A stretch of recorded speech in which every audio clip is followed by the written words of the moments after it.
Okay. How streetable are 1000s? And I'm going to give some examples of what this is like at slow speeds. Because I don't really know of any other videos that have shown it, and I'll kind of give some examples of, you know, what these bikes are actually like to sit on. Because most of the time the only thing you can find is someone absolutely hammering it, or someone doing, you know, real slow speed maneuvers with it and saying how much it sucks, which is true. But no one that really just gets on one and shows you exactly what it's like and what they're like at slow city speeds. So I'll go over that. First thing I'm going to show is just the speed at which this bike rolls with the clutch out, 0 throttle. Go ahead, place your bets. Where do you think it's going to go? How fast do you think it's going to go? I have a strong feeling the answer is going to be significantly slower than you think it is. And I'm in first. How embarrassing. Alright, so again, this is the worst parking lot on the entire planet. Hopefully, let's see here. Alright, hopefully my camera, I'll have to kind of perch my chest up some. But alright, clutch out, we're rolling. No throttle. Clutch out. How fast am I going? 9 miles per hour. That's probably slower than you thought it was going to be, right? I gotta be real careful in this parking lot on this bike, and with not messing with anything else. But 9 miles per hour. That's my clutch out speed. When you tested on your 300, 400 with your first whatever, it probably idled at 6, right? So this seems stupid slow. Okay. Next, let me come around. I really hope this parking lot, I had to come out here with a camera one day and just like get a ground level shot of how horrible this is in terms of the gravel. But next I'm going to let out the clutch. I'm going to show exactly how little, the least amount of throttle I can get on the bike to make it move. Just the smallest amount of throttle possible. That sounds kind of dumb. I have my, and this isn't how, don't do this. I can't recommend this. It's against factory setup. I have no play in my throttles. I hate playing my throttles. So I cinch it out. A lot of bikes come with it. You can't do anything about it. All the Japanese will let you cinch it. So there is exactly 0 play in this throttle. So clutch out, and then I'm going to give it gas. I'm going to give it the smallest amount of gas possible. And that is just to show the speed at which this thing moves. We got a car coming, so that's unfortunate. So let me circle out of his way. Alright, smallest amount of throttle possible. What do you think my speed's going to be? Let's see. I'm going to get wet out here. So this is with gas. Is this faster or slower than you thought it was going to be? Smallest amount of gas possible. Yeah, probably closer to 17. Now let me get through this monstrosity real quick.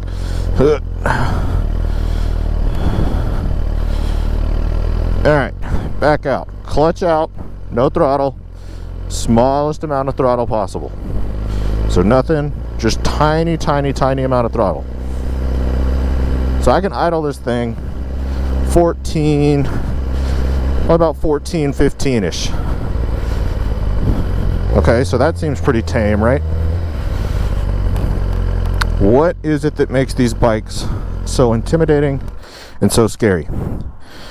I'm gonna go out here on the straight shot real quick, and I'm going to move my wrist, and I'm gonna gain speed and try, I hope these gloves will show it, try to see if you can see my wrist move at all. And I'll go over where all this kind of comes into the streetability question, in my opinion, on if these are a good bike for you or a good choice for you or not. But so see if you can see my wrist move at all.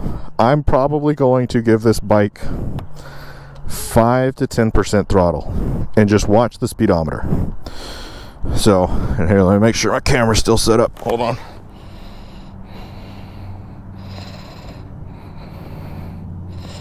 Alright, should be good. Alright, so Come out here, and just the smallest amount of throttle I can possibly give this bike. So this is coming out of a turn too. Okay, so we're gonna start clutch out, no throttle, smallest amount of clutch possible, or throttle possible, and then let me make it around this bend here because we got another patch of gravel and sludge. And now I'm going to add the smallest amount of throttle on this bike possible. Can you see my wrist moving at all? I'm still gaining speed. Was that visible? Is what my bike, my right hand doing visible at all? So, and this is cruising at 30. Can you see my hand moving? Can you see my throttle hand moving at all? Probably not, right? This is in first gear. Let me come around here, circle back, where hopefully there's no one trying to interrupt me, because I hate talking in front of people. So same deal. Baby amount of throttle, baby amount of throttle. Can you see my hand move at all? Even if I kind of chop it to show how little that is. So, to circle back to my question here, how streetable are these bikes? My opinion is very streetable, with one caveat, and that's that you are comfortable riding something that takes your full attention at all times. That is what makes 1000's unique little beasts, is you have no inattentiveness in your day-to-day riding with these things. If you do, you're going to get yourself in trouble. So, go around here, hopefully not block off this truck.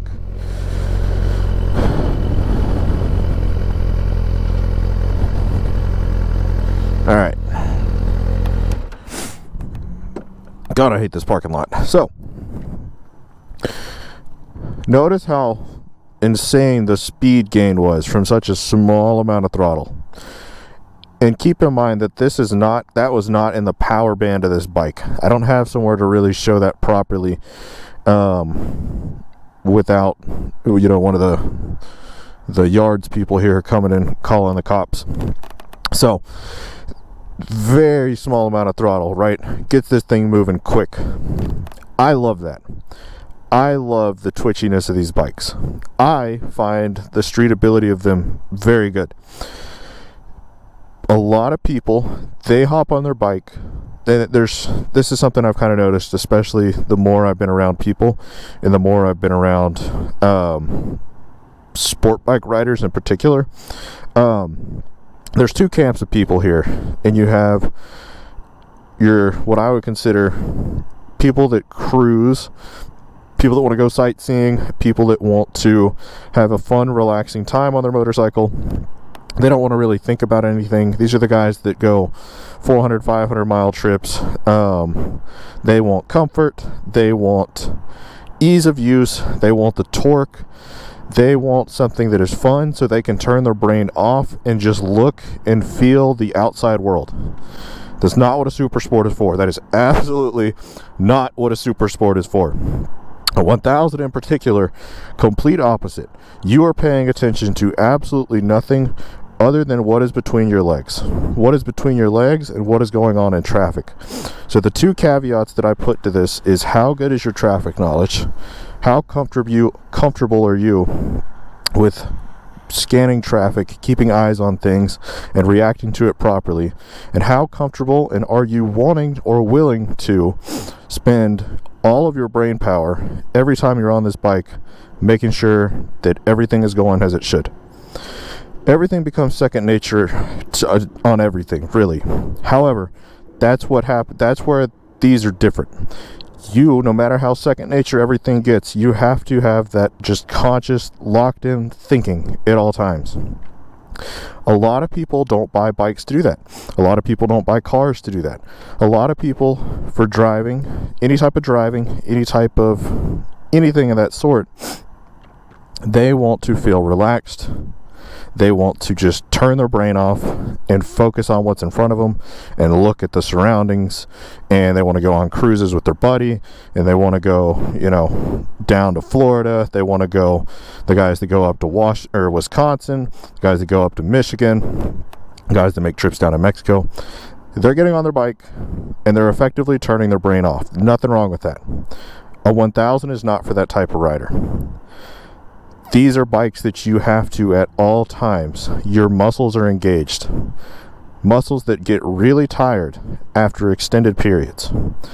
These are bikes that the throttle is so incredibly twitchy. And it's nothing that's going to, they're predictable.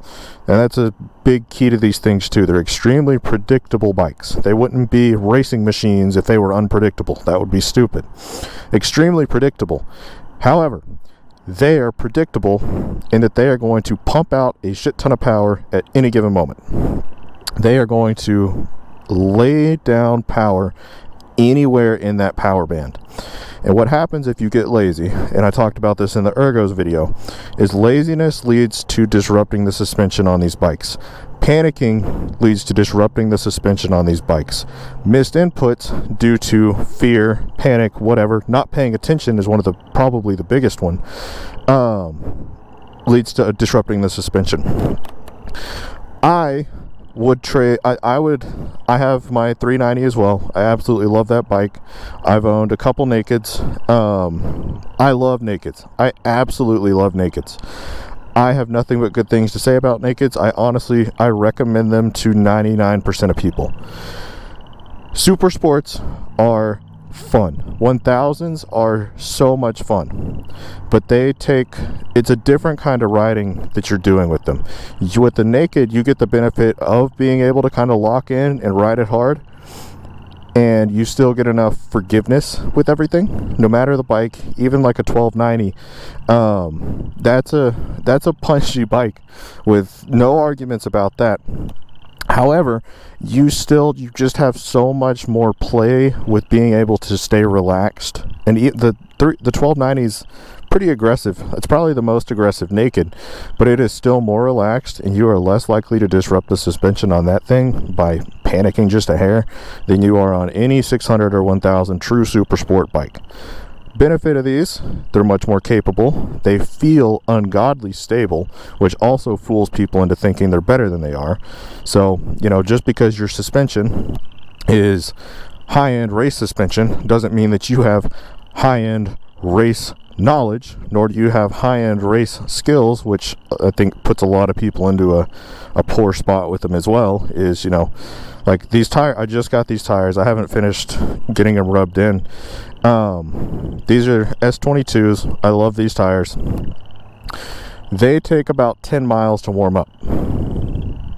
10 minutes, given this time of year, right? If it's not 80 plus outside, I'd say about 10 minutes before I'm comfortable and happy, confident on the tires.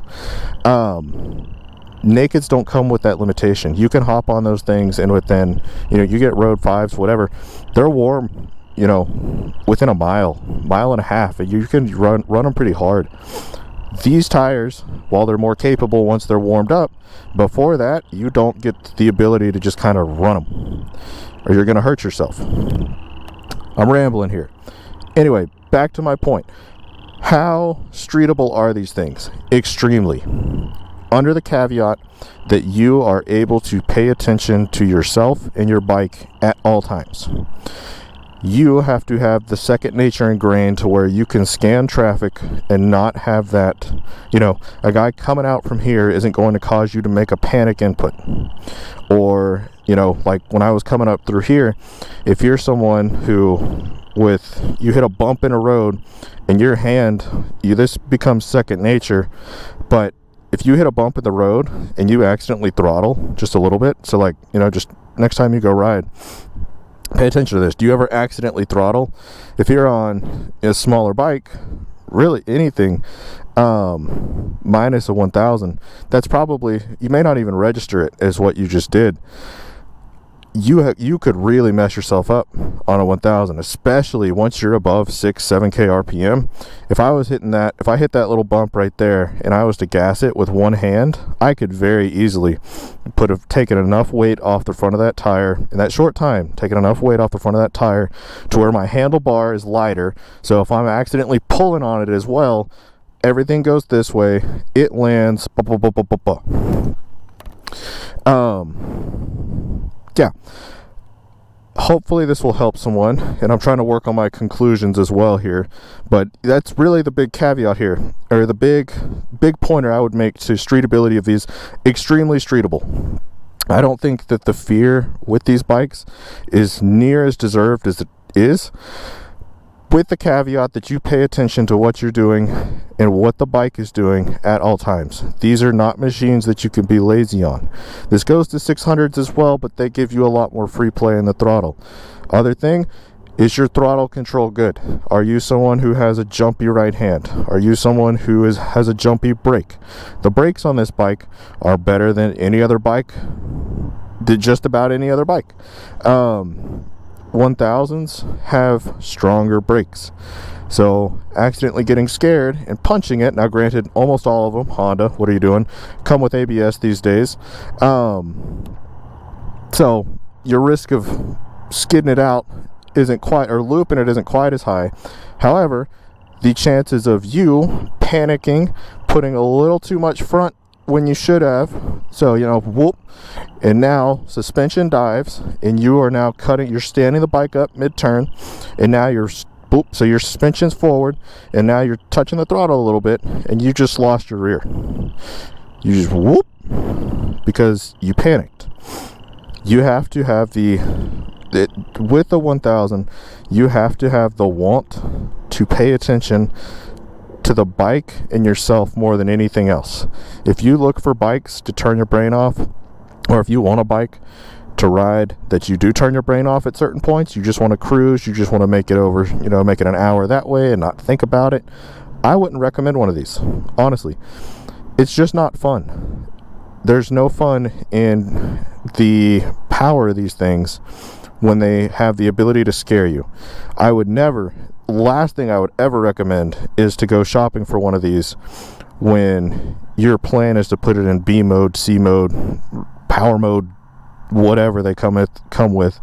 I think that's idiotic, personally. If you buy one of these things and your instinct, or you feel like you need, so let's go say you test ride one, right? You've been riding for a couple of years, and you go test ride one, and you put it in C mode, and you go around, okay, ergonomics, we're making sense, we're going. B mode, okay. A mode, oh, no, way too much, too scary. Don't buy the thing, seriously. You are going to have such a nightmare of a time. It's not going to be fun. I think almost everyone that buys one and then changes that power mode is doing it to say they have a 1000 without it actually being a 1000. It defeats the purpose. These are supposed to be twitchy, scary, kind of, unwieldy machines.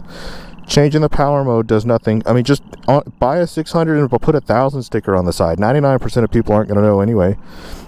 It makes, honest to God, it makes more sense to me than spending the big bucks on a 1000, putting it in B mode, and just to say that you have the 1000. Don't do it.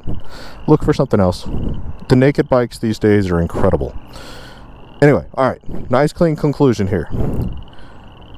I love these things. They are extremely streetable under the assumption that you want to and are willing to pay total attention to them at all times. You have very good throttle control, and you understand that you are trading comfort and the ability to turn your brain off for performance and precision. If you understand that and you're willing to make that sacrifice, go get one. It will probably be the best decision you've ever made. I wouldn't trade this bike for anything, except for probably another 1000. Point blank. Love it. They're great bikes. So hopefully that helps someone. Did a lot of rambling in there.